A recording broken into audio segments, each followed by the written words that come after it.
ಹರಿಯುವ ನೀರು ಹಾಕ್ತೀವಿ ಅಂತ ಅಂದ್ಕೊಳ್ತೀನಿ ನಾನು. ಸೊ ಅದರಿಂದ ಮಾಡೋದಕ್ಕೆ ಸುಮಾರಷ್ಟು ಬೇರೆ ಬೇರೆ ಪ್ರಾಡಕ್ಟ್ಗಳಿರುತ್ತೆ. ಈ ವಿಚಾರಗಳನ್ನು ಎಂಡೋರ್ಸ್ ಮಾಡೋದು ಭಾಳ ಅಪರೂಪ.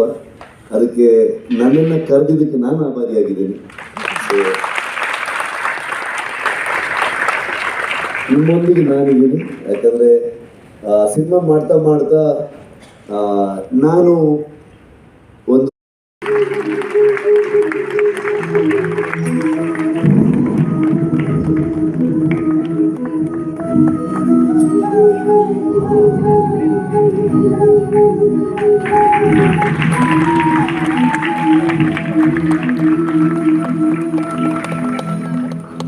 Thank you so much.